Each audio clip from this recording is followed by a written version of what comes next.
ચાંદખેડામાં બે માસૂમ દીકરીઓના મૃત્યુ પછી હવે એ કેસની તપાસ વધારે તેજ અને ગહન બની છે।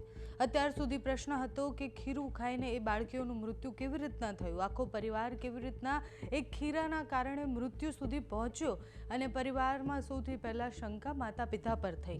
પિતાની 9 કલાકની તપાસ પછી આજે સૌથી મોટા અપડેટ એ આવ્યા છે કે બાળકીની માતા ભાવના પ્રજાપતિને કેડી હોસ્પિટલમાંથી ડિસ્ચાર્જ કરી દેવામાં આવ્યા છે। ત્યાંથી સીધા જ પોલીસ સ્ટેશન લઈ જવામાં આવ્યા, જ્યાં ઝોન ડીસીપી અને એસીપી અને પીએસઆઈ સહિતના અન્ય અધિકારીઓએ તેમની પૂછપરછ કરી।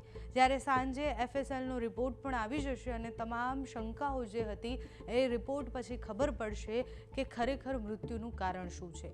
આ પહેલા 10 એપ્રિલે બાળકીના પિતા વિમલ પ્રજાપતિની પોલીસે ક્રાઇમ બ્રાન્ચના અધિકારીઓ દ્વારા લગભગ 9 કલાક સુધી પૂછપરછ કરી હતી, જેમાં તેમને પોતાની દીકરીઓની મૃત્યુ અને એનો ઇનકાર કરીને એવું કહ્યું હતું કે ખીરામાં જ કંઈક ઇસ્યુ હતો અને એટલે જ ખીરું ખરાબ હતું, ઝેરી પદાર્થ એમાં હતા અને એના કારણે જ આ દુર્ઘટના બની છે।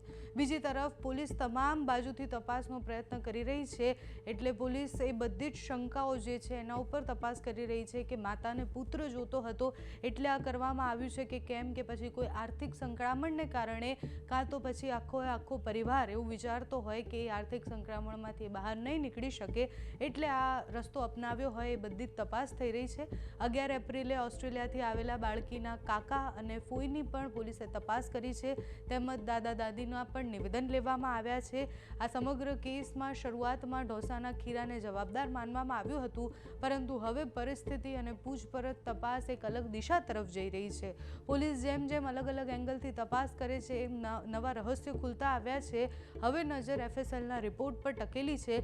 સાંજ સુધીમાં એફએસએલનો રિપોર્ટ આવી જશે અને સંભવિત રીતના એ રિપોર્ટથી આખો કેસ જે છે એનો પડદો ખુલી જશે કે આખા કેસ પાછળ ખરેખર ખીરુનો ખેલ છે કે પછી આ પરિવાર કંઈક અલગ દિશા તરફ જવાનું વિચારતો હતો।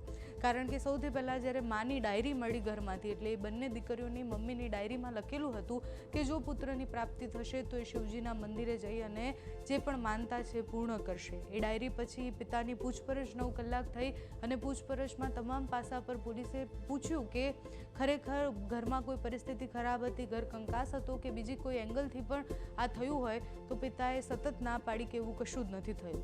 માતાની પૂછપરછ શરૂ થઈ ગઈ છે। શંકાના ઘેરામાં અત્યારે સૌથી પહેલાં માતા છે, કારણ કે ડાયરીમાં જે લખેલું છે એ જાણે છે પોલીસ અને એના માતા।